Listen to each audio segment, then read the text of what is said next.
اس دنیا کے اندر تین بد نصیب اور بد قسمت ایسے بھی ہیں کہ دنیا میں اپنی زندگی میں وہ نیک اعمال کریں، اللہ تبارک و تعالیٰ کے سامنے کھڑے ہو کر نماز جیسی اہم عبادت کو ادا کرے،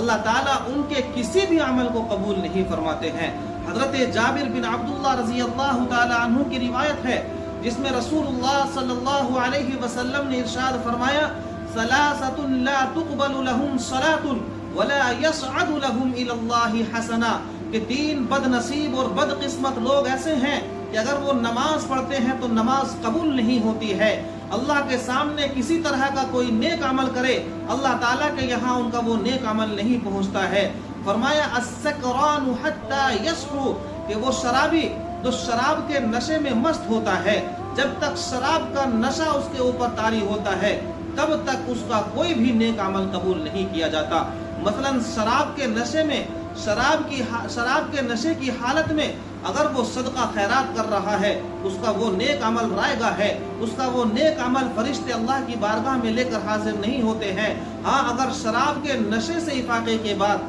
ہوش میں آ جانے کے بعد، توبہ اور استغفار کر لینے کے بعد اب اگر کوئی وہ نیک عمل کرتا ہے، ہو سکتا ہے اللہ تعالیٰ اس کے اس نیک عمل کو قبول فرما لے، لیکن جب تک شراب کے نشے میں مست ہوتا ہے اس کا کوئی نیک عمل اللہ تعالیٰ قبول نہیں فرماتے۔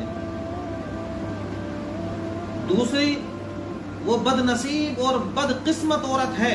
جس کے بارے میں حضور اکرم صلی اللہ علیہ وسلم نے ارشاد فرمایا، المرأة الساخط علیہا زوجہا، کہ جس کا شوہر اس سے راضی نہ ہو، جس کا شوہر اس سے ناراض ہو، جب تک وہ خاوند کو راضی نہیں کر لیتی، جب تک وہ خاوند کو خوش نہیں کر لیتی، تب تک اس عورت کا کوئی نیک عمل قبول نہیں ہوتا ہے۔ وہ عورت نماز پڑھے، وہ عورت صدقہ خیرات کرے، وہ عورت بہت سی طرح کے دنیا میں رہتے ہوئے نیک اعمال کرے، لیکن جب تک اس کا خاوند اس کے کسی عمل کی وجہ سے، اس کی کسی کرتوت کی وجہ سے، اس کی کسی بد عملی کی وجہ سے ناراض ہے، تب تک اس کا کوئی نیک عمل قبول نہیں ہوتا ہے۔ جب اپنے شوہر کو راضی کر لے گی، اپنے شوہر کو خوش کر لے گی، پھر اللہ تعالیٰ سے توبہ کرنے کے بعد وہ نیک عمل کرے گی، ہو سکتا ہے اللہ تعالیٰ اس کے اس عمل کو قبول فرمائے، لیکن جب تک اپنے شوہر کو ناراض کر کے نیک عمل کرتی رہے گی اس کا کوئی نیک عمل قبول نہیں کیا جائے گا۔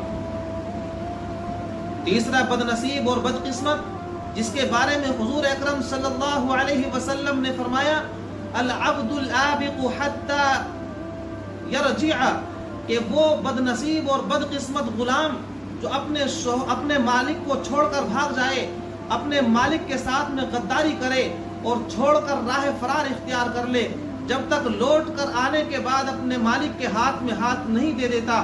اس سے معافی تلافی نہیں کر لیتا، تب تک اس کا کوئی نیک عمل قبول نہیں کیا جاتا۔ آج کے اس زمانے میں چونکہ باندی اور غلام کا دور نہیں ہے، لیکن جو لوگ کسی کے یہاں ملازمت کرتے ہیں، کسی کے یہاں نوکری کرتے ہیں، اپنی نوکری اور ملازمت کی پوری اجرت وصول کرتے ہیں اور جو کام طے ہوتا ہے وہ کام پورا نہیں کرتے ہیں، کام میں خیانت کرتے ہیں، فرمایا یہ مالک کے ساتھ غداری ہے، اور مالک کے ساتھ غداری کرنے کا صلہ یہ ہوتا ہے کہ ان کا کوئی نیک عمل قبول نہیں کیا جاتا ہے۔